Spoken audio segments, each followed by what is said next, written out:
कारण दीपालीताई तुम्हाला मी अनेक वर्ष ओळखते. आज डोंबिवलीत इतकं सुंदर काम दीपालीताई गेली अनेक वर्ष करतायत. आज दीपालीताई शाळेतली पल्लू कशी होती हो? पल्लू म्हणजे ऐश्वर्याचं माहेरचं नाव. हो, खरंच आहे.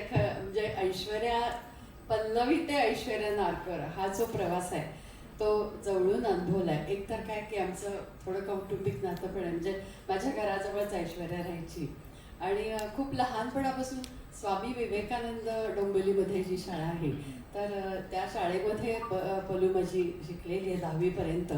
आणि काय तिचं कोण सांगू हो, म्हणजे माझी नाही सगळ्याच शिक्षकांची ती लाडकी होती. एक तर तिचं अक्षर खूप छान, त्याच्यामुळं शाळेमध्ये जे फलक लेखन असायचं ते कायम आमच्या पलूकडे असायचं, अगदी कायमच. त्यानंतर इतर कल्चरल ॲक्टिव्हिटीज त्याची जे शिक्षणापेक्षा शिकवण्यापेक्षा त्याची जास्त आवड. त्याच्यामुळे त्या निमित्तानं अनेक ठिकाणी आम्ही स्पर्धांना, म्हणजे आत्ता थोड्या संस्था तशा कमी झाल्यात पण पूर्वी लिटिल थिएटर आपल्या सगळ्यांना माहिती आहे. बालरंगभूमी म्हणजे सुधाताई करमरकरांच्या हस्ते माझ्या पल्ल्याने खूप बक्षिसं घेतलेली आहेत. तर लिटिल थिएटर अटकमटक मुलुंड म्हणून संस्था होती. रवी किरण अजूनही आहे. आणि तिची संस्था कलाश्री कला संस्कार जी 44 वर्ष अजूनही डोंबिवलीत काम करते. मुलांसाठी बालनाट्य स्पर्धा आणि अनेक ॲक्टिव्हिटीज आम्ही अजूनही घेतो आणि त्याचा ती एक घटक आहे. आणि अशातून ती घडत गेली. आणि शाळेमध्ये सुद्धा अनेक ठिकाणी आम्ही बालनाट्य स्पर्धांना न्यायचो आणि जिथं स्पर्धांना आम्ही घेऊन जाऊ तिथं तिचं अभिनयाचं तेव्हापासून, म्हणजे असं आपण म्हणतो की मुलाचे पाय पाळण्यात दिसत, तसंच शालेय वयापासून तिचे अभिनयाचे गुण हे नक्कीच उजेडात आलेले होते. अनेक ठिकाणी तिला बक्षिसं. आणि आता सुद्धा आमच्या डोंबिवलीमध्ये खूप मोठ्या स्पर्धा असतात लायन्स क्लबच्या, तर तिथे तर ती कायमच वैयक्तिक अभिनयामध्ये आता उद्याच त्या स्पर्धेत. आणि त्या निमित्तानं तिची आठवण सतत डोंबिवलीकर काढतात. त्या ठिकाणी नेहमी तिचा उल्लेख केला जातो, कारण पहिला नंबर हुकमी तिचाच असायचा अभिनयामध्ये, नंतर मग बाकीचे दुसरे तिसरे. तर असं लहानपणापासूनच म्हणजे ते बाळकडू घरातूनच तिला, म्हणजे आई तिची तर उत्कृष्ट कलाकार आहेच, भले ती प्रकाशात नसेल पण म्हणजे बॅकस्टेज खूप छान. तर लहानपणीच तिचे गुण जे होते अभिनयाचे ते आमच्या सगळ्यांच्या लक्षात, म्हणजे शिक्षकांच्या आले. आणि अनेक ठिकाणी आम्ही स्पर्धांना घेऊन जात होतो. तर अशा माध्यमातून ती घडत आणि खरंच म्हणजे खूपच गुणी. आणि आपण असं म्हणतो की विद्या विनयाने शोभते, तशी कला देखील विनयाने शोभते. तर तो विनय देखील माझ्या पलूकडे आहे. अजूनही तिचे पाय जमिनीवर आहेत. तर अशी ही माझी गुणी, माझी मानस कन्याच मी म्हणते. सगळे डोंबिवलीकर म्हणतात की तुमची मानस कन्या, आणि मला खूप अभिमान वाटतो की हो खरंच ती माझी मानस कन्या. मला खूप आनंद होतो असं जेव्हा सगळं म्हणतात. तर आणि काय बऱ्याच आठवणीत. एक खूप छान आम्ही हुतात्मा म्हणून एक छान नाटक स्वातंत्र्य सैनिकावरचं बसवलेलं होतं आणि स्वातंत्र्य सैनिकाची भूमिका तिची होती त्यामध्ये.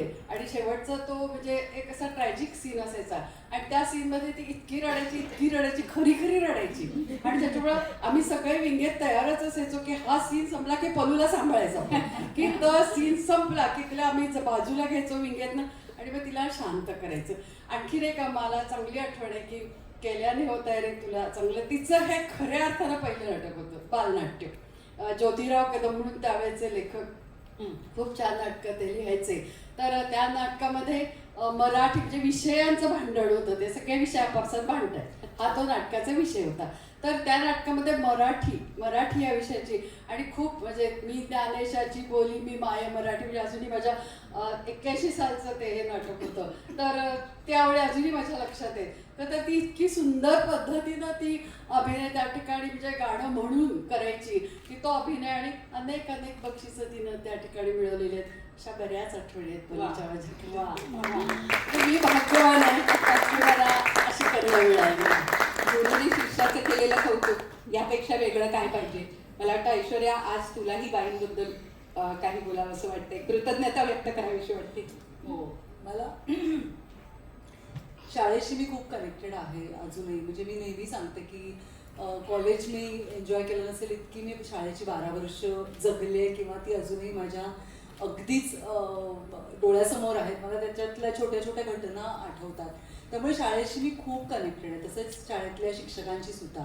आता थोडंसं टीचर स्टुडंट असं सगळं नातं निर्माण झालं, पण तेव्हा जसं बाई म्हणाल्या की खरंच कौटुंबिक होतं. म्हणजे शाळा आमच्या घराच्या आमच्या चाळीच्या आणि शाळेच्या मध्ये एक फक्त रस्ता होता. आई खिडकीतून डबा द्यायची, बाई डबा घ्यायच्या, मला द्यायच्या. आणि इतकं इतकं कौटुंबिक नातं होतं सगळ्याच, पहिलीच्या बाईंपासून 10वीच्या बाईंपर्यंत. तर त्यांनी म्हणजे सगळ्याच बहिणी, काळे बहिणी तर मला या सगळ्या क्षेत्रात येण्यासाठीचा जो माझं पहिलं पाऊल आहे ते माझे पांडुरंग नांगरेकर सर आणि काळेबाई यांनी हात धरून इकडे आणले. त्याच्यामुळे मी करायला लागले. तो आत्मविश्वास मला शाळेतून मिळाला.